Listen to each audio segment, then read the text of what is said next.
It's all in control, man. Do not worry. Yeah, once again, I'm sorry to interrupt. I don't need to interrupt. I don't even need to apologize for anything, man. I'm Mr. X. I can do whatever I want, whenever. Hi, welcome back to the Dylan Rounds case. Welcome if you're currently here in the live premiere. Appreciate it. Today we're going to be continuing on with the discussions, and we're actually going to be looking at important questions which have not really been answered before. Maybe some questions which haven't really been questioned enough. It's one of those moments where we need to bring it back into the light and start new discussions off. And as we do go throughout this video, if you do have answers yourself to some of these questions, feel free to respond back in the live chat on the right hand side, or even the comment section down below. And as well, you can talk about a range of different things too in the chat, and your thoughts, general thoughts, current ideas on the Dylan Rounds case itself, okay? Credit to Tom Evans for, thinking about some of these ideas. I'm going to tie in with my own thoughts as well and try and add on, provide some material photos as well to visualize as we try and get to the bottom of this stuff. Because once we've got a better understanding, maybe the case might make more sense when you look back at things, okay? So continue that. We can also look back at the previous video as well, the comment section, see if there's any questions, key bits of information that need to be read out. No harm in doing that. Last couple of days, been a bit quiet on the Dylan Rounds case because of covering other different videos, okay? And a few people said that they want to see more paranormal, spooky stuff. That can be done, I guess, if there are like spooky things to cover, right? Like when you yourself as a person, whether it be up-to-date modern footage of something somewhere, or looking back at the past, an event, a channel, whatever, and you capture something spooky which no one else has covered, that's where the real hard-hitting stuff is at. That's where the most interest is gauged at, kind of like the Kenny Veach case, right?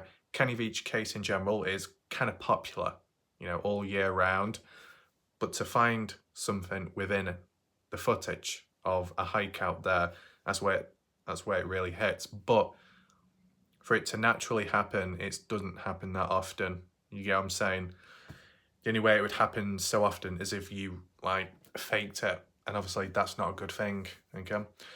I do have some kind of paranormal video from the past, and I guess it kind of fell on deaf ears, so maybe I could just re-upload it. Oh well, no harm in doing that. Yeah, because I know not everyone looks back at my older videos, so if I just repost the odd one so more people can hear about it, maybe that will help some, okay? Set as a live premiere, but it's only about 4 minutes long. I don't think that'll be practical. But I'll just post it again, just guide people to it, right? And see what they think about it. Well, hopefully in this video itself to do with Dylan Rounds, it just can open up more not alleys, I've been around Tasha T too much, apologies. It opens up new avenues, pathways to go down and question, okay? Maybe some people in the background might look back. I mean, I'm sure, I think Salty Pancakes did a video very recent about the Dylan Rounds case. What was it, something to do with Brenner's old boss or something? I don't really know, but to be honest, with what's going on in the background there, right, I guess things will slow down a bit and focus because of background stuff going on, and with that Class B misdemeanor and stuff, who knows, but it's still controlled here when it comes to coverage. I think Kaylee, not Kaylee, i.e. Ty Corbyn's Kaylee, who he came across in Montello, Nevada, but Kaylee, tree, Kaylee, Salty Pancakes follower, okay?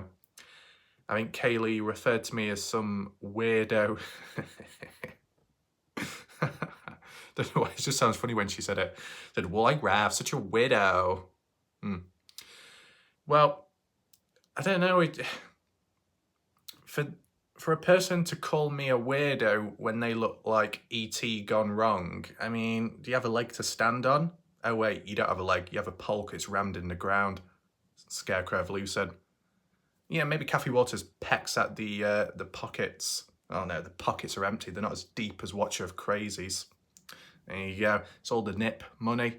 Watcher of Crazy on the side. Not giving out gas money, but giving out nip money. You know, Watcher of Crazy needs a free ride. She's got that sorted as well. Anyway, that aside, did another dodgy video yesterday. If you want to check that out, link will be down below in the pinned comment section, along with the other one, which was the paranormal one. So completely out of the box, very spooky, very interesting. If you're into creepy things caught on camera, then that video is for you. Link down below. Okay. So as I said, just feel free to share your thoughts today. Discussion based. We can actually go on the maps as well regarding one of the points, definitely, and then we just go from there. Okay. I didn't ever mention it before. Well, I probably did earlier, but in this video, catching up. Shout out to Badger, Life, and Arkansas for the super chats last night. Very good of them.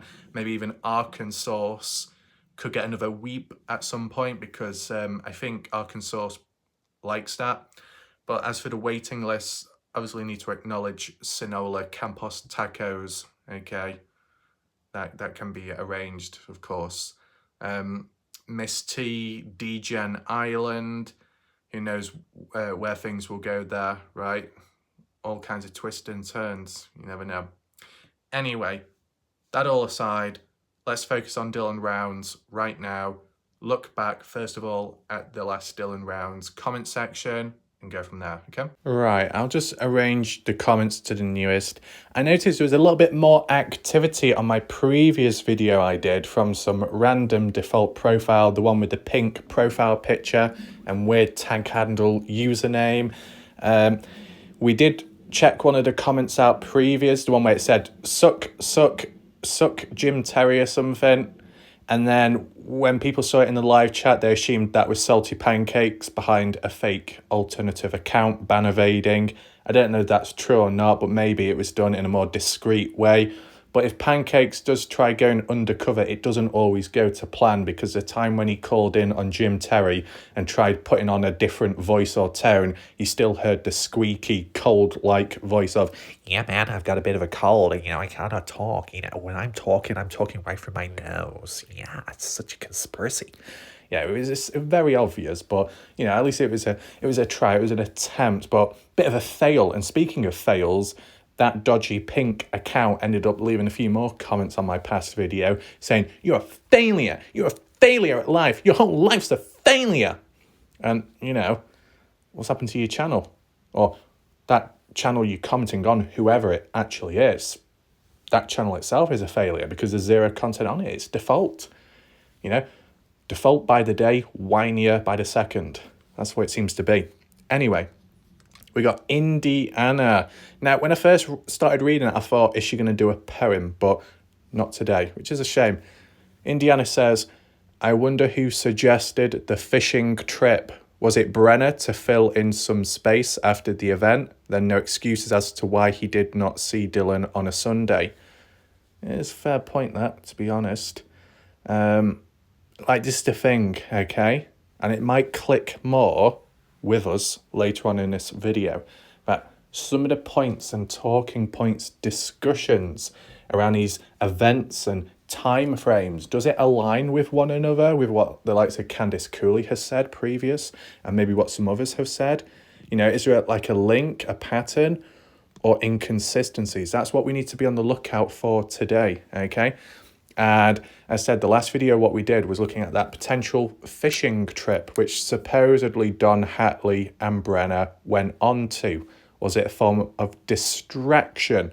That's what Brenner wanted, to get away from the place, to clear his mind, some kind of alibi for whatever reason. Or was it some kind of code name for let's go fishing, also known as let's go somewhere to dispose of Dylan rounds or other additional evidence? You never know. That still remains open for debate, questioning, right? And, you can talk about the fishing trip right here, right now in the chat if you want, right? But it's a key point what Indiana states, okay? To be honest, if Indiana went fishing, I don't know what's more wet, the fish in the water or Indy's pants. because from last night, she said patches were forming. And, maybe Miss T has a spare pair of pants, but I just don't think the proportions quite add up. If Indiana wears Miss T's pants, it's going to look like Coco the Clown. But I guess that's just one of those things. Anyway, that aside, more so on the fishing trip, the actual fishing trip, if it really did happen, we looked at possible areas and locations where they could get up. I mean, if there was CCTV in one of those areas and it was retrieved, then obviously it would have made the whole task a lot easier, right? But that never happened. So we've got to do it the long, hard way and try and sift through all this to make sense of it. And of course, it depends how long they were there for when doing the fishing, right?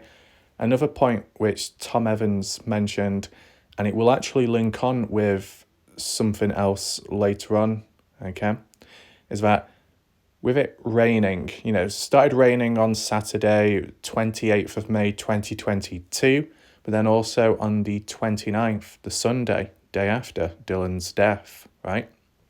If they went fishing and it's raining pretty bad, are they going to be out there in the open getting wet and soaked? Doesn't really make sense, does it? Maybe Brenner would, for a reason of he feels different, or he's so desperate to get away from the place because of what's happened. He doesn't care how wet it is or cold, maybe. The one point I did suggest to Tom Evans was that potential favourite spot by Hatley in Idaho, near to Hazleton or so. That reservoir, you had those little shelters which you could sit under where the benches were. So they could be doing the fishing, and then if it did rain, they could just go underneath it and wait until the rain stops. So there was alternatives. As for the other reservoirs, it was literally in the open. So that could either put off the fishing trip or reduce the amount of time they're out there for if it started raining once they got there or so, or halfway through. Makes you think, right? I said weather can dictate what people do, where they go, how they dress, and how they act, and their attitude at the time, right? Always got to be on the lookout for that. And of course, with these events, such as the fishing trip, does it get in the way of what's previously been stated by the likes of either Candice Cooley or someone else, saying that supposedly that Brenner and Don Hatley were searching about for Dylan on a Sunday, as it was stated in the past, that the grandmother Dylan Rounds contacted Don Hatley and wanted him and Brenner to be searching about to see where he was at because he wasn't replying back. And it was that questioning of, did they go out there searching, looking or not? Candice Cooley, I believe, the more I think about it now, said that that Brenner didn't go searching and that Don Hatley didn't either. That's what Candice Cooley said. Brenner, Don Hatley didn't search for Dylan on a Sunday. They didn't bother. I wouldn't be surprised, in a way. Definitely not surprised with Brenner. He seems to be the one responsible, the sole suspect, the one that's actually been charged with the murder and desecration, right? So you wouldn't expect him to be searching for the person he's killed and buried, right? As for Don Hatley, if Don Hatley did play a part, knows about what Brenner did, I don't think he would be searching for Dylan either. It wouldn't really make sense. But you had Ty Corbin some months ago stating that he ran into Don Hatley on the day or day after of the searching, and he was in tears, crying. That's what Ty Corbin said when he spoke to Don Hatley around the time. So we're getting different stories, right? And then I saw another comment mentioned by someone. I don't know if it was Tom Evans or someone completely different, saying that Don Hatley and Brenner did try looking for Dylan on the Sunday, but it was at 22:45, into the evening, into the night. But then again, why would you be searching around in the dark? And then again, if it's summertime, it'll be a bit lighter later on in the day. But all these different stories, right? It's not that good, okay? It might not incorporate the killing or disposal of Dylan, not exactly, but you want stories to be clear, easy to follow, know where people are at a certain point in time. If you can't get that, then that's what leads to the suspicion of, is it because they were elsewhere doing other stuff? So, I mean, could we do a poll right now? I guess the poll could be, did this supposed fishing trip with Brenner and Don Hatley explains as to why they weren't searching for Dylan Rounds on the Sunday? Because they were elsewhere fishing? Yes, you agree with that? No, you disagree with that? Then the other option could be, yes, they may have gone fishing, but they still had time to look for Dylan. That's if I can fit it into the voting option for the character space. But, feel free to vote right now. Let me know your thoughts as to what you think. See, this event, this fishing trip on the 29th, other stuff going on in between, okay, which could, conflict with one another. I guess we'll maybe make more sense of it later on in this video if you stick around long enough to find out. Robert saying dead carp, game fish in Germany are trash fish in America. Robert's just referring to all those fish in the reservoir which were dead, as we saw on Google Earth. This is where the dam break was. That was to do with on the map. The thing is, with Robert, he doesn't give the timestamps when replying back to the video, so sometimes it can appear a bit random to some people, but at times I do get what he's talking about. Robert saying, Kurt suggested that Wilson Reservoir to me several years ago, as well as package a frozen trout to go and a fish dinner. Right. Abandoned Mines. So shout out to Abandoned Mines and Unusual Places. Frank, he's been around in the past on the channel with his a little bit of coverage on Kenny Reach, M Cave, showing his thoughts and opinions as well. If you're into mines, mine shafts, exploration out there in the desert, etc., nature, and a few other bits and bobs in between, make sure to check his channel out. Over, I believe, 420,000 subscribers, verified YouTuber as well, over 19 plus million views.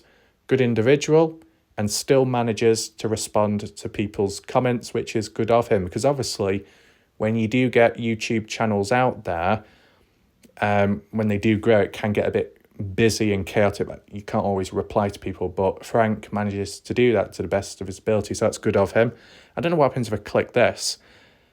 Okay, I guess it doesn't show all the comments below, but you see 78 comments. It just goes to show that he's pretty active, right? Pretty active, and as well, he's been around for a while on YouTube. 16 years. That's quite a bit. Good going. So shout out to Frank for showing up. That's good. What did he actually say there in a comment? I was watching a YouTube short about people stuck on a roller coaster over here in the United States at an amusement park in Ohio called Cedar Point. The guy standing off to the side looks like you. He's wearing a red shirt. Now, I did click that link and I checked the video out, and it kind of did. It's a bit funny. Like, what is going on there? Was there any responses by people? That guy really does look like you. Yeah, so if you want to check the video out, feel free to do so, and let me know your thoughts, whether it looks like me or not. Every time, there's been a couple of people that have reached out to me and said, hey, Warlike Ref, are you secretly running another channel out there? All these different people coming to me and asking, do I have a second channel secretly? Am I doing commentary for other people's videos because they've supposedly heard my voice elsewhere? Very weird that, but I can say that it's just me and just this channel, and that is all. And maybe it's the 15 plus accents, impressions I've done over time where it's confused people to the point where they think they're hearing my voice all the time. Maybe next time you might hear my voice in your room. Sounds a bit weird that.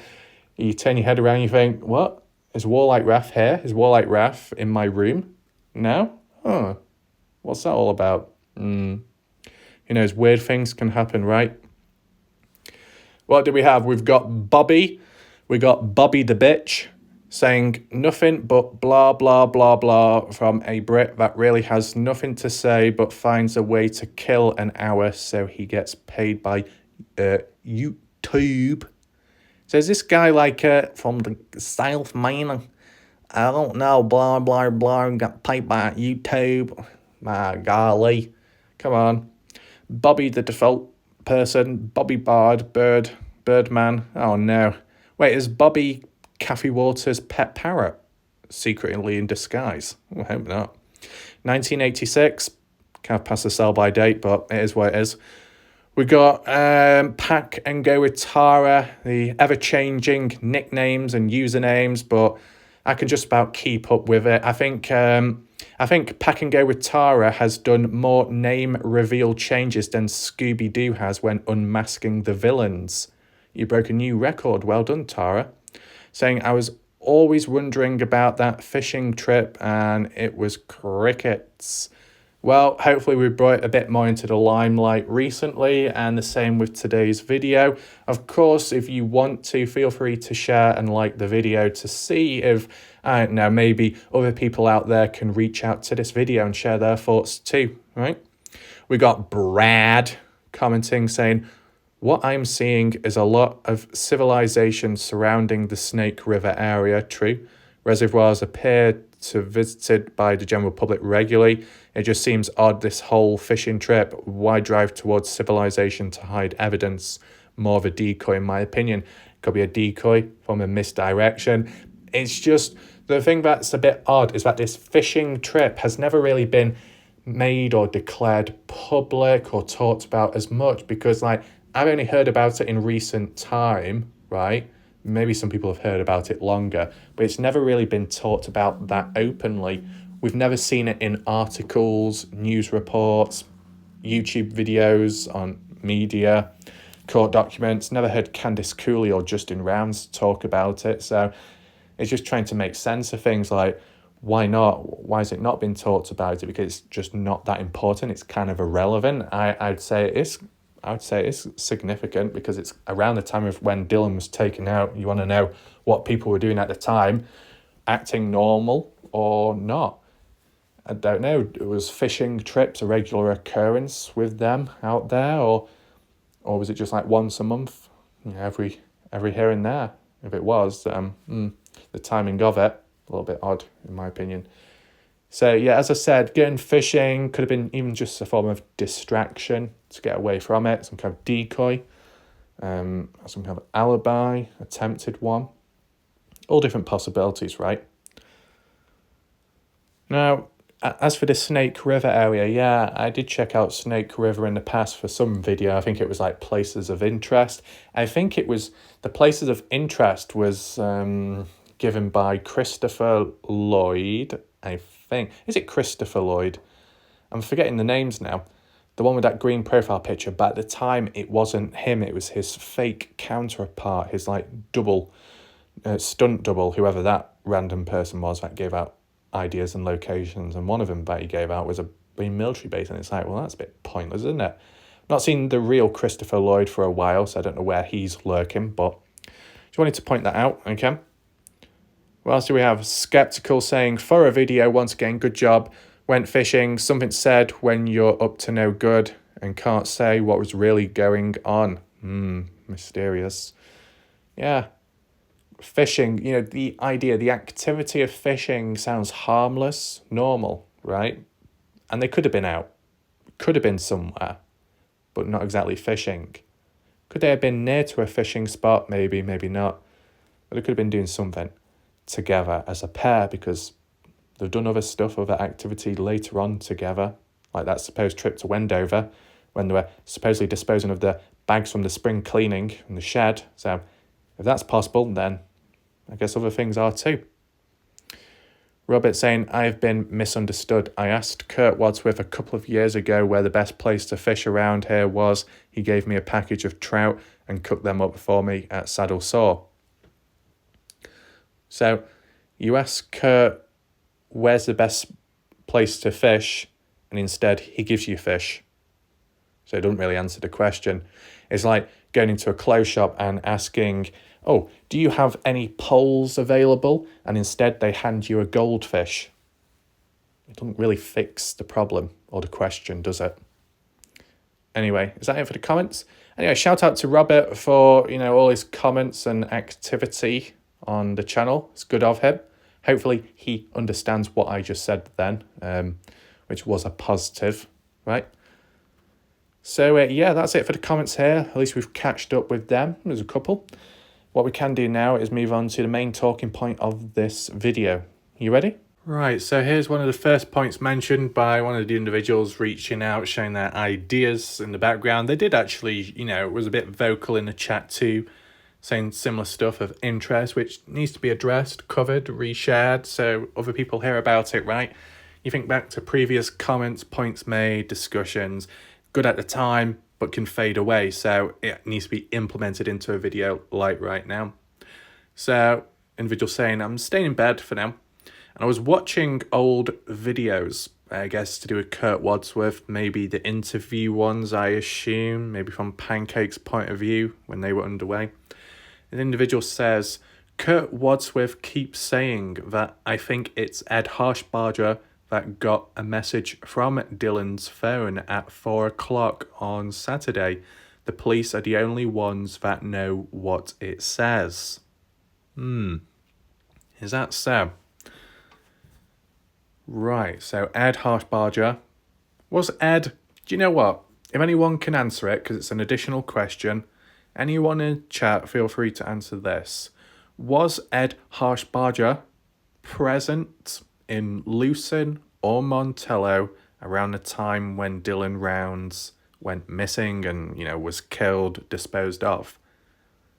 At what point did Ed Harshbarger move away, leave, go down to wherever, such as Titonia or elsewhere further afar?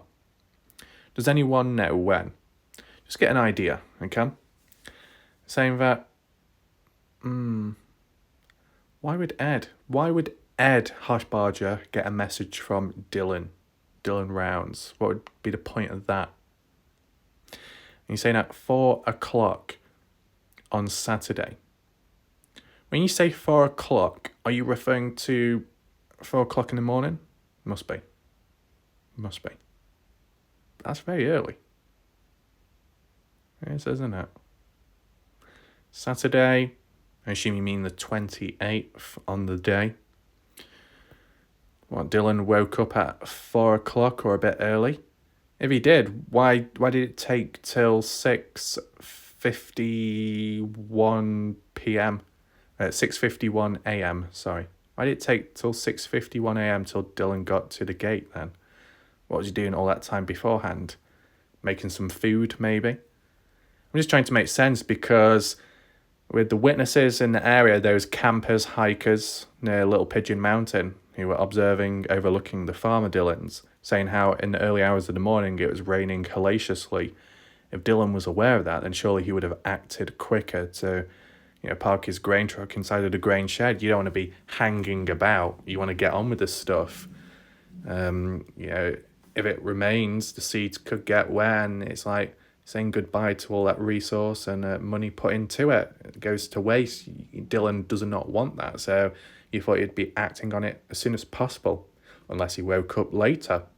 But this is stating that at 4 o'clock Saturday, assuming that it's meant in like the morning time.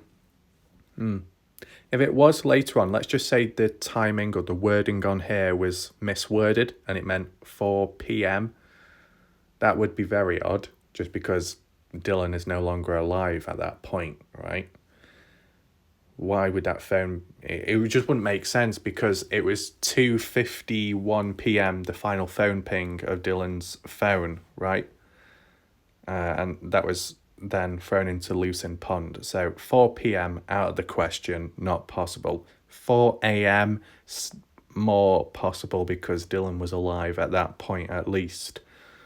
It was after 7:03 a.m. when the bad stuff went down, okay? But what would, if it really is true, what type of message would Dylan have sent to Ed Harshbarger? Was it something to do with making up after having a bit of a, I don't know, what do you call it, conflict, argument, maybe? If it's not that, is it something to do with, hey, I've got some spare parts, or I need to go over here and repair something, or do you have any items I could use or borrow? I know it could be farming-related conversation, whatever. No, I personally have never heard of this, though. Then again, I wouldn't if I've not looked at the video to do with Kurt Wadsworth, but I've just not really heard it mentioned anywhere else. Not heard Candice Cooley referred to it or Justin Rounds. I've never really talked about Ed Harshbarger much at all, to be fair. And if you think differently, let me know. So all in all, just for this first point, have you ever heard about this before? Have you heard about Kurt Wadsworth constantly saying that Ed Harshbarger received a message from Dylan Rounds 4 o'clock in the morning on Saturday before he was killed? Does anyone know about that? Let me know. Okay, first time I've heard of it. Also saying that the police are the only ones that know what it says. Now, why has that never been revealed public? Why has that not been included in any of the court documents? Right? Is it because it's not strong evidence? It's nothing suspicious? Or is it pending? Like, how long ago are we talking? How long ago have the police known about this in the background? Okay? I mean, sometimes maybe the police don't get back because it's a dead end, a false lead, it doesn't lead to anything of significance. If it was more important and it's not been talked about yet and the family don't know about it, it must be something, right? It must be still pending as a future lead. That's the only other possibility. Just let me know your thoughts, right? Is it too soon to do another poll? Maybe not. I guess the other poll can be... What could the poll be? Do you agree with this? Is it the truth? Maybe that's just the easiest way of saying it. The poll can be, is it true that Ed Harshbarger received a message from Dylan Rounds 4 o'clock morning, Saturday, 28th? Yes, no, I don't know. Feel free to vote whichever one you think. If you don't know, that's fine, because I wouldn't really know, because first time me hearing about it, but just click what you think, what you feel, okay? Yeah. How would I word it? Kurt Wadsworth. How does Kurt Wadsworth know, though? Is it because Ed Harshbarger told Kurt? Maybe. Yeah, because they seem to stay in contact. Like when we had that time where Ed was supposedly trying to call Kurt to come on down and work with him or something elsewhere in a different state. So they keep in contact. Could have come up in conversation at some point when reflecting back or in the early days, depending when it happened. But if Kurt Wadsworth heard from Ed Harshbarger about it, then how does Kurt know about the police being the ones that know what's on it, what's been sent? Because surely Ed Harshbarger would know as well. If Ed was the one to receive the message from Dylan, and he read it as well, which you kind of would expect, right, at the time, why is it being worded here that only the police know what's within that message? Did Ed never open the message and think, I best not touch it, I don't want to ruin any evidence, I'll just pass it on to the police? You're not exactly going to ruin an evidence if you view it at a certain point, right? It's just like what anyone would do if you've just randomly received a call or a message, unaware of maybe the situation at the time of what's truly going on, right? You would have thought that under conditions that Ed Harshbarger ended up looking at the text message, then if Kurt Wadsworth knows about Ed receiving a text from Dylan, then also you would have thought Ed would have told Kurt about what was the contents of that message, yet Kurt hasn't mentioned it here. Then again, this is just a summary, right? A summary from what someone else has said, from what they've watched, okay? If it needs further elaboration, then feel free to do so in the comment section, clear it up a little bit further, but this is the whole point of these discussions. It can make people think, and more so think outside of the box, which is quite important, I'd say, right? We move on? Okay. Another point mentioned, Kurt Wadsworth said that Dylan Rounds had said that he had $40,000 plus coming from the Gamble Ranch, but the check Dylan got was only for like $32,000, so maybe there was some cash involved. Right, so you're saying that a $33,000 check, and then the remainder, 10, 11K in dollars, was in cash. And then what that ties in with the whole treasure hunt trail thing of money buried on the property seems a bit odd, in my opinion. If there was that additional loose cash laying about, you could incorporate that incentive, motive to take Dylan out to try and get a hold of the money. I know people have previously said, well, if he's got a check and it's already been cashed in before Dylan was taken out, then what money is there? Well, loose cash. People heard about it somehow at the time, then be on the lookout for that mainly. Now, just to rewind back, coming from Gamble Ranch, is that where Dan Iverson works at, or so? Whether he owns it or not, maybe. I'm just thinking, okay, because this is obviously, the money mentioned here is obviously to do with Dylan's last bit of custom farm work for another person, another farm out there, Dan Iverson. So is that where it was at, Gamble Ranch? Feel free to confirm if you want. Okay, fair bit of money, fair enough. The number $32,000, Candice Cooley said about $33,000 check. So that ties in line there. We've got a little bit of consistency, which is always good to see. But yeah, there's some additional cash laying about, or Dylan received it and he had it in his hand. Maybe not literally, but it was in his possession at the time. You could say that's like another motive. But I don't know if it would apply. All I would say is, if you're going to do what you do, okay, and maybe it's driven by money, you take the person out, you get a hold of that money, and you're going to be sticking around, okay? If you've got a fair bit of money and you've acquired more, then maybe put it to use and get away from the place. Maybe people react different, but it's like if you're going to rob a bank, you steal the money, you're not going to hang around, are you? You're going to flee. You might even flee the country, go elsewhere, live a new life, new identity, right? Why was it not done here? Move to a different state. You got the money acquired, you've taken someone out, you've committed crimes. It's now time to get away. How many people have got away or ran away or moved away? Maybe for other reasons, but there could be some underlying things. Well, Don Hatley, Ed Harshbarger, and anyone else you want to fill in the gaps, blanks, feel free to do so in the chat. Okay. It's about trying to make sense of it, see if anything ties in with one another, right? Has Kurt Wadsworth been quiet more recent time? I guess so. With Pancakes not being on YouTube and inviting Kurt onto the show in that sense, and I guess falling outs down the line, not going to be quite the same there. Did Kurt Wadsworth ever appear on Jim Terry's show? Personally, I can't remember. But no thanks. I don't think so either. Yeah, it's weird when you look back and you just think, what type of combinations took place? Who was where was what? Specific time. Not so much in the case, but the community where people were situated at.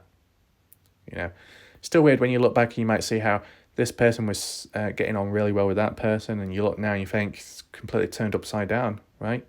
I mean, just very random example on the spot, like when you get Bella V, when you get Stoney, and just randomly looking back at an older video on Bella V's channel and it shows Stoney in the same bedroom as Bella V. And you look at the conflict over time and it's gone completely upside down and downhill. But it can happen. Could it be really, fueled by all the other stuff? If people are entangled with one another, maybe. This is the thing. I might come across some people that are good or are on good behaviour and don't cause me trouble. Okay. Then I might come across somebody else who can't stand me. But those two people know each other and get on well. But only one of the two gets on well with me. So very interesting. You see the entanglement and how things go on, in the background. Anyway, I think we've looked at this comment long enough. We should move on. Here we go. So referring to the key fob and gun. This is more of a question, a situation, and it's a good point mentioned. If anyone knows the answer, feel free to answer it down below, or just let me know your thoughts to whether you agree with it or not. Saying that with the key fob and gun, wouldn't they have locked the trailer at night time? You would not think that they would have just left it open. Has anybody ever questioned that? I personally have never really heard it questioned before. And when they talk about they, more so the family, Candice Cooley, Justin Rounds, they were present there at the time, going on to the 30th of May and onwards. I guess they brought their trucks and trailers, RVs down, stopped by, lived in the area short term whilst the search is taking place, the investigation in the very early days. It makes sense, it's understandable. As for the gun and key fob, which was supposedly taken away and then returned back on the following days of the 1st of June and then on the 2nd of June. I can't remember what exact order, which one came first, but, you know, it was one day followed by the next, okay? Weird how it was split over 2 days. You know, whoever was returning the items, why not return them back in the same day? You get what I'm saying? It just seems a bit silly, in my opinion, right? But Candice Cooley did word it and say that likely the items, the gun and key fob, that were returned back were done overnight, right? Done at night time, which can make sense. But still, if you've got the family down there present, nearby, parked up, stationed, wherever they're at, they've already been down to Dylan's farm, they've already broken into Dylan's truck because it was locked. And to them, that's unusual because Dylan never locked his truck. Though it was never mentioned as to did Dylan ever lock or unlock his trailer. You get what I'm saying? Maybe that's why it was just left as it was, because he didn't want to touch or disturb much. But then that would be a bit hypocritical considering they've already broken into Dylan's truck. So it's a bit of a contradiction, right? That's what I would say. So just let me know your thoughts down below, right? Obviously, the trailer being unlocked for whoever to be able to return back to return the gun and key fob, right? You think so? I assume that Dylan's trailer had a lock on it and it wasn't broken. So I'm assuming that it was in an okay condition. I don't know if Candice Cooley Justin thought, well, there's no point locking the trailer because what else can go wrong? You know, there's nothing else in there. You know, does it really matter? I guess so, but I don't know, it just seems like a normal thing, what you do, lock this up, lock that up. You've come back from somewhere, you've noticed a break-in, or you notice a bit odd, unusual, you patch it up, maybe call the police in between and just, you know, wait until things resolve, but not leave it still accessible so more can continue, right? Yeah. Maybe Candice Cooley was thinking or feeling that maybe the trailer is left open, then if Dylan Rounds ever magically returned back to his farm, wandered back, he could get into his trailer and sleep without being left stranded in the desert and not having access to his own trailer. Because Candice Cooley did say in the early days she was hoping and optimistic that Dylan would just wander back perfectly fine and okay, that he just got lost or slightly hurt and he returned back and said hi. Obviously that didn't happen, but at the time in the early days, that's what you could think, right? Maybe that's one of the part reasons why the trailer door was left open. And if not that, maybe it's just because they felt that what else is there to lose? You know, Dylan's trailer, there's not much in there, nothing valuable, so there's no need to lock it. But then, you know, maybe other people out there would think, nah, it just is common sense to lock something when it should be. But it appears not locked, you'd lock it, right? Of course, they weren't aware of it, but if the door was locked, if Dylan's trailer door was locked, what would have happened to the gun and key fob? Let's do a poll right now, okay? The poll can be, it's more of a situational one. And the base is that if the trailer was locked at the time after Candice Cooley family coming on down to the area, if it was locked 1st and 2nd of June when the key fob and gun were returned back, supposedly overnight, if whoever it was came down to the area and tried getting into the trailer, fiddling around with the doorknob, unable to get in, what would happen from there on? Would it be A, they would just simply come back another day, and then another day, and then another day until they can place the items back in there? Or B, would they just give up and dispose of those items elsewhere and throw them away, such as in a pond, or bury them in the ground? Or C, another reason? And feel free to list down below if you do vote for that option, okay? Sure, it didn't happen in the end, but it's that what if. Same as what if trail cameras were put out there at the time around the trailer, of which supposedly Jim Terry suggested to the family, but it never happened. And then look what followed afterwards, right? You know, anyone in the chat, can anyone in the chat truly confirm that's what Jim Terry actually said at the time, right? And, you know, in your mindset, if a person's gone missing, or if, you know, you're in an area where there's no normal surveillance, during the scene of the crime scene, are cameras set up themselves? Does anyone know? I mean, if there was a crime scene in a city, you've got cameras out and about, you don't need to worry about it too much. And because of the distance and where the facilities are, sometimes you get police being present at a scene, patrolling the area for a couple of days. Though, in the middle of Lucin, Utah, desert area, vast, open, desolate, far away from the different services. Police can't be there 24/7. It's not exactly practical for them. So I could understand the substitution of, if you're not going to have a police presence there at all times in the different spots, then set up cameras instead. Though the police never suggested that or implemented it. It was supposedly Jim Terry, you know. I don't know. Weird, right? And was the idea to put cameras near to the trailer of Dylan's or anywhere else? And if Jim Terry, you know, just a quick question, if Jim Terry suggested the idea of putting cameras out there, what was going through his mind at the time? Did Jim Terry know that someone was going to return back and return items back there? Or is it just like a standard procedure and more of, you never know what might show up in the recordings and could be used as evidence? Maybe. As well, it just depends what cameras that would have been implemented at the time. Sure, you would have needed night vision ones, because if whoever returned back at night time with a gun and key fob, you would have needed the suitable camera to be able to see who the person was, right? And in addition, it depends if they were covering their face. You never know. But then again, if a person was covering their face, someone like Brenner or Don Hatley, they'd probably stand out like a sore thumb just because they're quite wide. But can I just ask people like a genuine question, okay? This is a genuine question, so if anyone can answer it, that'll be appreciated. When you look at Brenner, and more so when you look at Don Hatley, they are on the large side in terms of their body. They're very wide, they're pretty chunky, okay? As Kay Lee would say, chunky monkey.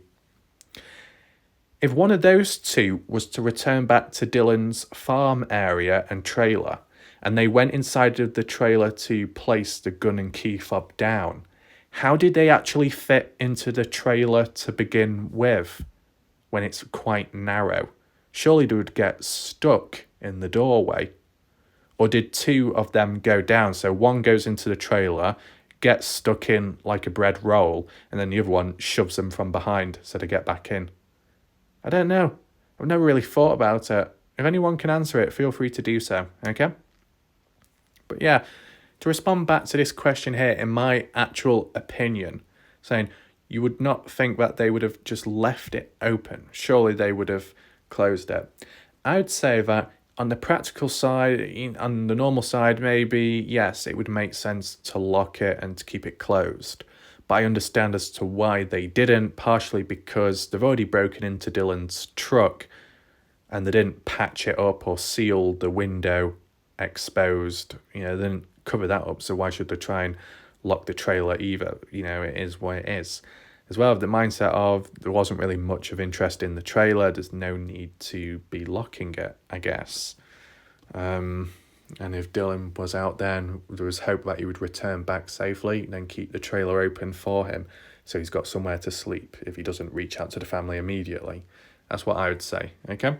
But maybe people in the chat have a different idea. List your thoughts down below.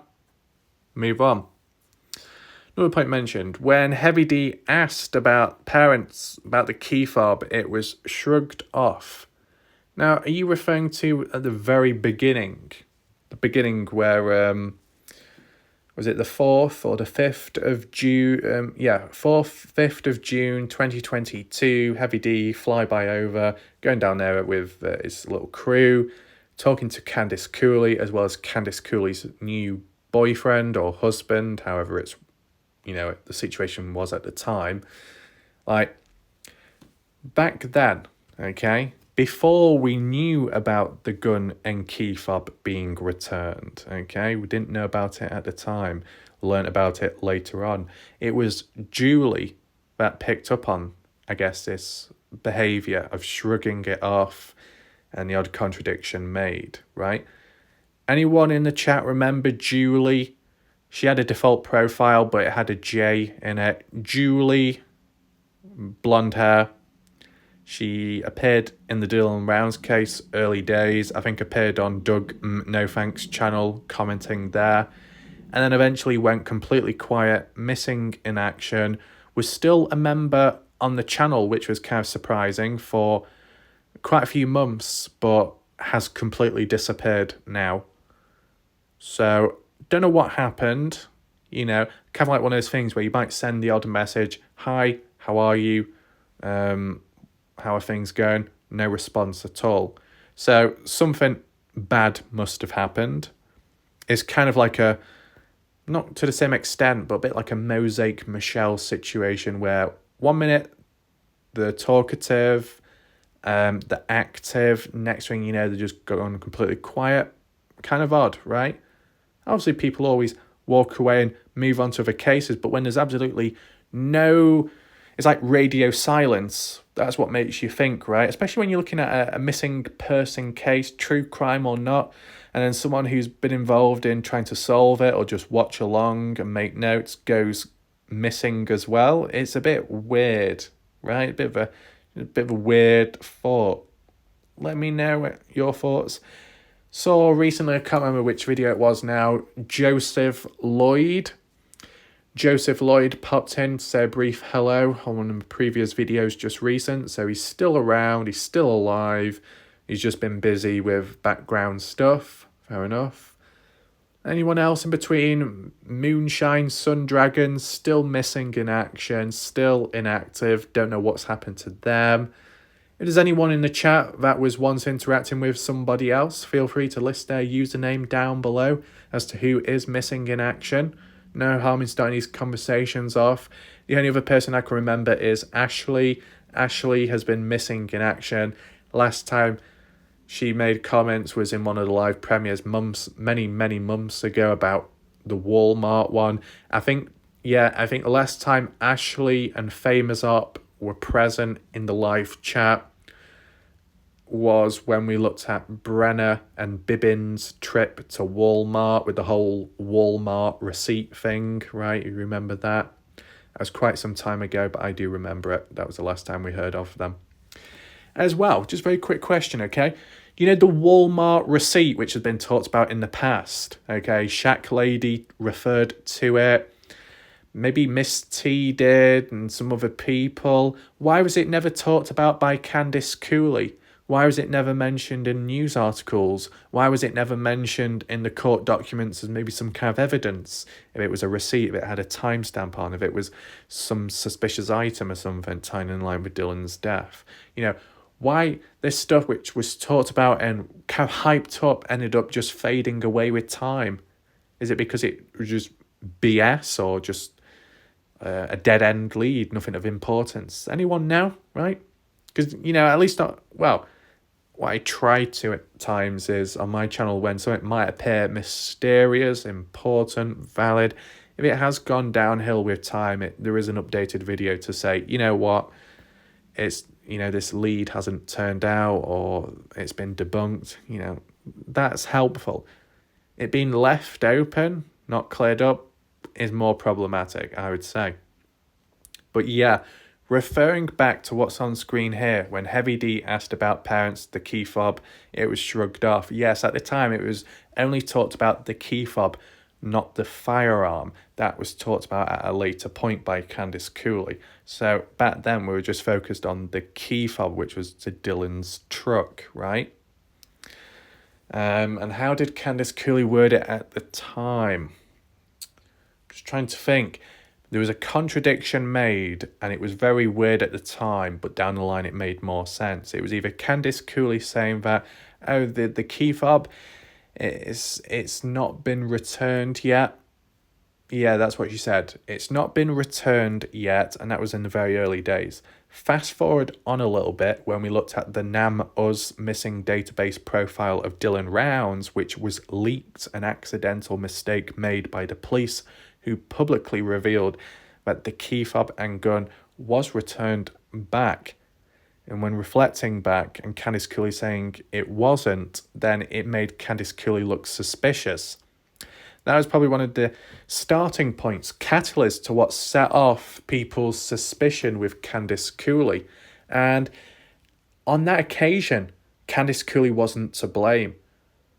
Supposedly, she was saying that it wasn't returned back because, and she kept up with saying that up to a certain point, was simply because the police told her to stick to that story, because the police themselves messed it up by publicly revealing key important evidence really early on, which was supposed to be private.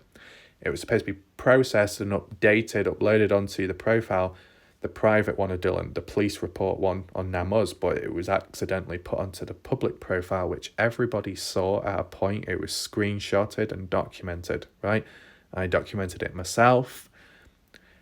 Candice Cooley did later in the East Idaho News Channel, when being more vocal about the Ellie and their mistakes and mishaps. She said that the police advised her to keep quiet, or at least to resist against the claims that they were found, by saying that they weren't, right? Candice Cooley in a messy situation then. I think that's what set it off. Some people's judgment towards Candice Cooley being negative, and other people just being simply wary and more cautious, right? So that was definitely a catalyst, right? So that's probably why at the time the parents kind of shrugged it off. Now, if this actual comment is referring to the second Heavy D interview with Justin Candice Cooley in the Grain Shed, I can't remember all the stuff talked about, right? Would it have been by then we would have heard about the gun and key fob being returned by then? Yeah, we would have done. I can't remember, was anything out of the ordinary in that Heavy D interview with Candice and Justin? Any contradictions? I'd have to look back, or maybe you yourself can look back at my video I did, the analysis, the summary of the Heavy D interview inside of the Grain Shed with the family, parents. Let me know, okay? Why would they have shrugged it off at the time? Well, possibly as a form of playing along, making sure that certain key evidence isn't ruined or harmed, that it can go to court and be processed and all of that, which was successful in the end, I believe. So regardless, it worked out well there, right? You move on to the next one. Is there a next one? No. So we just look at the photos, right? Just to look back at stuff. On the left, you got the F-150 of Dylan's, a Ford, more of a burgundy coloured truck, right? Anything out of the ordinary here? This is an old photo. This is like in the early days of the case. Just wanted to use it so you could visualize it better. There are two trailers there. I assume the one in the background on the left was more for storage. Then the one on the right, that was what Dylan used to sleep in at times, right? And probably took it around with him when he went elsewhere to do custom farm work, I assume. You look at the door there. It is shut. Is it locked? Probably not. You can see like a doorknob on it and a latch or some kind of locking mechanism. So, yeah. Oh, yeah, and that's what I wanted to say. Do you know that doorway, right? Look how narrow it is. You'd have to go in sideways. You have to go in like a crab. If Brenner or Don Hatley were responsible for returning the gun and key fob, how the hell do they fit through that door? Miss T, could you fit through that door either? No, I'm not being rude, Miss T. I'm just thinking of the others. You don't Miss T. Come on, you don't want one of your udders getting trapped in the door. That's very painful, okay? I'm just thinking about you, okay? I'm being on good behaviour, okay? Okay. But on a more serious level, with Don Hatley and Brenner, I just don't think they could have fit through that door. They would have got stuck. You get what I'm saying now, visually speaking, being realistic. The only thing I could think of is they opened the door, tried fitting in and went, oh, hell no, and decided just to throw the items onto the countertop or onto the seat, wherever it was found, right? I know some people said that, the items were never taken to begin with. If they were never taken to begin with, then why were they inside of the trailer when Dylan supposedly normally left his firearm in his truck? Right? Someone or something must have moved it around in the first place for the firearm, which is normally in the truck, to end up in the trailer, right? That's what I would say, at least, okay? Of course, if you see anything out of the ordinary in this old photo, or you want to think outside of the box, additional theories, alt theories, any conspiracies, genuine ones, any questions regarding these photos, make sure to talk about it, right? You might see something no one else does. No harm. And then we got the one inside, of course. Anything out of the ordinary there. Now, some people were saying how the floor was pretty clean. It looked like it was cleaned down. Though, to be honest, when zooming in further up that way, around the corners, there was like a few stains and it looked like something was dropped on the floor. Unless it was a muddy footprint, one or the other. But then again, the rest of the area was kind of clean, to be honest. And I can acknowledge that in a way, because when you look on top here, it looks very dusty, right? And I guess, if you leave the doors open or some kind of ventilation, dust will find its way in and cover the area thick, make it a bit dirty and messy, right? It's either dust and dirt on the countertop, near that screen, whatever it is. You look at the grain shed property. That's worse. That's just simply because there's no doors on the grain shed property, right? But I guess the same applies here. Yeah, despite all that, would the ground be kind of clean? And then, to be honest, some of the countertop being pretty white. I thought it would have been a bit more mucky, right? The whiter things are, the more the stains show, right? If you got white sheets, you're probably not going to have as much of a clean sheet, okay? You'll see the marks. You think about the motels we've looked at, right, in the past. You look at the sheets, the sheeting, white, but you still see the stains, and it's a little bit, maybe you had a different coloured one or a patterned one, less likely to show, right?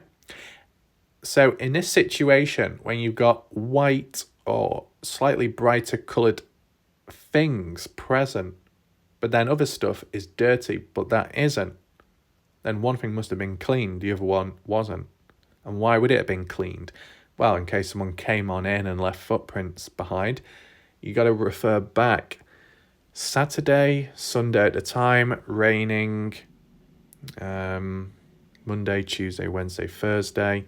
Probably still a little bit wet, dampish in the area. You're walking around. You might leave some muddy footprints behind, especially if you walk into the trailer. Do you want to leave footprints behind? Probably not, because it could lead to you being incriminated and questioned. So you clean it down after you've finished. That's if that really did happen. Once again, though, if you notice anything out of the ordinary in here, any questions, any theories, feel free to list it, right? Some bags down there, cardboard box, no clue what that stuff is, but remain there. Question I have, because I forgot what people said. What is that on the table, that black object? Is it a TV? Or is it some kind of chopping board? Anyone know? Looks weird, to be honest. Now, move on to the next valid point. I think it's the last one, which then we can transition onto the maps. This individual was saying that If it was truly raining that much in Lucin around the time, would they still have had a barbecue at Don's place? Question mark. Good question, that. Let me know your thoughts in the chat. We're going to continue I can't say it. We're going to continue this discussion on Google Earth right now, just to make more sense of it visually. So here we are back onto the maps, and we need to refer back to the 28th of May 2022 as when the barbecue actually took place.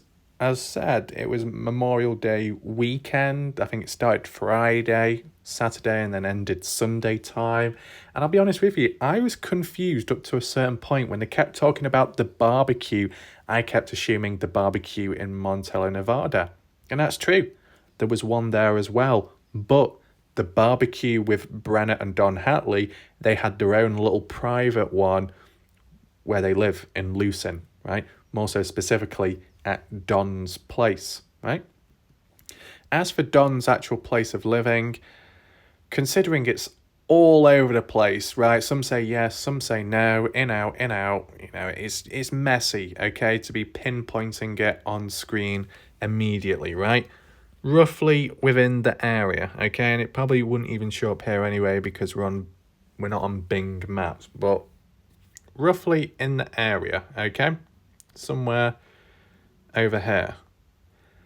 Basically, my point is, on the 28th of May, the witnesses in the area said it was raining pretty bad, pretty heavy on the day. The question would be, was it raining all the way through? If it was raining all the way through, is it impossible to have a barbecue? Well, I don't know about it being impossible, but probably not practical, okay? You see those funny videos on YouTube in the US where people are having a barbecue during a thunderstorm. It's raining that bad, but the barbecue goes out quick, the flames are put out, and the food gets very soggy. Not exactly a position you want to be in. If it did rain, you'd probably call it quits, put the barbecue out. If it's not, really cook the food and just go back inside. Right? That's what you got to ask yourself, okay? I would say, assuming that the barbecue did take place, it's probably because it rained during the day and kind of on and off in between, intermittent, but there was still time to be able to have the barbecue, which was, at what time was it? Well, it was after 2:51 p.m., right? After 3 p.m, most definitely. 4, 5 p.m. I'm not going to know every single timestamp. Maybe if you want to fill in the blanks, feel free to do so. But just based off what I know, after 2:51 p.m. and possibly 3 p.m, because obviously you had the witnesses Walter and Michelle near Sun Tunnels when they saw that truck leaving, and you'd assume that Brenner wasn't there. He was still at Don's for that length of time, okay? So if anyone can answer it. We've heard that it's rained on a Saturday, we've heard that it's rained on a Sunday, but of course both activities can be ruined and impacted, right? If you think about it, I'd say so. Because if you've got the reservoir, do you think I can find it in a matter of seconds, the reservoir? Let's zoom on in. Boom, there we go. Do you see how I locked on there? It was like an F-16 missile. That's the quickest I've ever locked on to a spot. But as we're saying, and I'll explain it right now, Tom, okay? Regarding the weather, the rain, if on the 29th during the fishing trip, if it did rain, look what you've got over here. Look, you got these designated spots where you can stand underneath and still carry on fishing. And if it does rain, the rain will just hit the roof and drop off and land on the ground, and you're not going to get wet, you're going to be dry, okay? And there's a couple of them. One's back here that have like a bench, a seat, like that one. You see? Not more down there, but you get the idea that there is shelter, okay? You can carry on fishing and you're not going to be put off by the rain. So on the 29th, that clears that up if it did rain and if they were on a fishing trip. Of course, they would have had to have been in a place, right, where there was like shelter like this, right? As for the other reservoirs, it didn't look like that was the case, but you never know. You could even maybe stand underneath a tree or something. But what about the barbecue? Okay? If anyone can answer, is it possible to have a barbecue indoors? Or is that a little bit dodgy, a little bit extreme, a bit naughty? Maybe.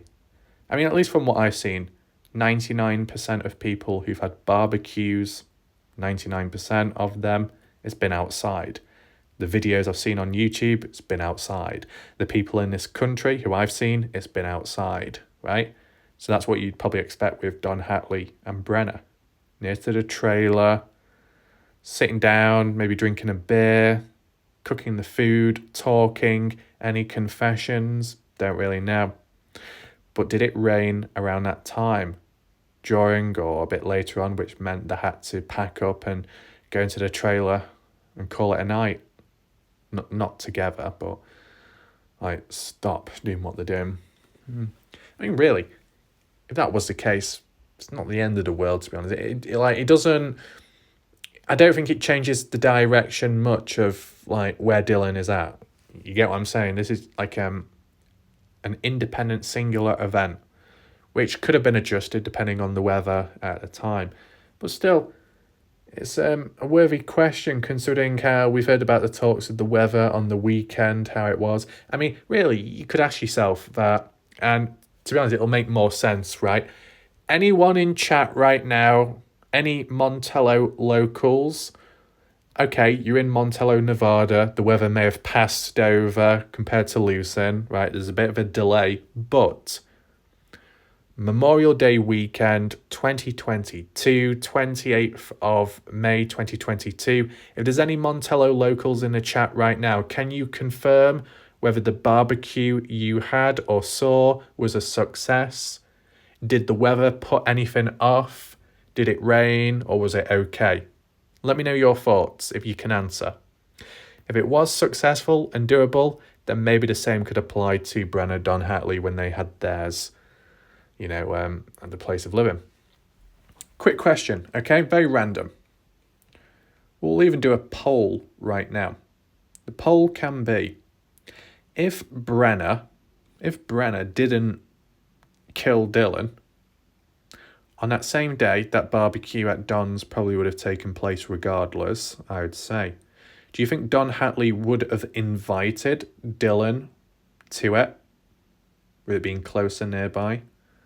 I know that when Dylan was supposedly from what Candice Cooley has told by the story, that when Dylan Rounds was invited down to Montello for the Memorial Day weekend barbecue, Dylan refused because he was too busy farming. Maybe he would have turned down the offer by Don Hatley too. I guess the other thing to acknowledge is maybe Don Hatley wouldn't have invited Dylan because they had that falling out beforehand. Candice Cooley said that after that falling out... No. Well, you could word it that way. How did Candice Cooley worded it? Oh, yeah. Before Dylan went missing for 6 weeks, Don Hatley didn't hear from Dylan because Dylan was busy doing other stuff like the custom farm work. And Candice Cooley said when Dylan finally got back to his place, back to Lucin, that with the crop coming on in, they could have patched things up and gotten well once again on better terms, but that never came about, never had the chance. Let me know your thoughts in general, though. Yeah. So I think we'll leave it there. I have checked recently on Google for any news, nothing there about Dylan Rounds. I've checked on the Find Dylan Rounds Facebook page, quieter than ever. No discussions, no questions, no updates, nothing. So who knows what's going on at this moment in time. As for the weather itself, I'm not too sure if there's been any more flooding. Maybe Weezer can add her points in from what she's seen. But yeah, I think we'll leave it there. See what happens next, of course. I feel like, is there any more on the list to do? There might be 1 or 2. There's probably like 1 more. If not, then I can just do the odd Kenny Reach video, try and makes sense that. I'd say there's been a bit of a success there for spreading awareness. As for the last Kenny Veach one did with the Crystal Skull update there, it's at nearly 10,000 views, which is somewhat of a positive, and it might grow with time. Hopefully more people hear about it, of course. Even if like a follow-up is necessary, you know, we just do that, okay? As for the Idaho 4 case, that's not a priority, realistically. I guess people have already covered it, or people are already satisfied with the outcome of the way it's going. So someone like me covering it, maybe a bit of a waste of time at times, but you know, it's like a filler in here and there. There's no harm in doing a video about it, but I think the main focus is Dylan Rounds, Kenny Veach, and mainly just that. And people could say, what about this one? Well, I'm basing it off statistically. You know, you want the best outcome, okay? For it to make it worth your time, that you're doing something right, you're in the right direction, and also it ties in line with the more people that watch or hear about it, the more people that are informed about it, and the more people that know and keep up to date about a case, a missing person. There's more value in that than me ripping my shirt off and rolling across the ground, getting grass burn, getting cuts, bruises for what, 50 views? You know what I'm saying? And then again, I'm sure Watcher Crazy would have a whale of a time and probably have all kinds of posters and screenshots in the basement room. I don't know what that's all about, but yeah, I think that sums it all up. Hopefully, by the end of this video, Indiana managed to find a spare pair of pants. Let me know, Indiana. I think Miss T's still shaking away. Well done. Degen Island, I said, I don't know what the time is or the... I don't really know anything. I don't know like if her video is first or later, whatever, but feel free to check it out, see what goes on there. I guess Degen Island is a higher standards, high-end version of Big Brother or something like that, but there's no brothers around or sisters, and no one's getting stuck. Well, not yet. So that's it for now. Thanks for watching. I'll see you next time. Goodbye and good night.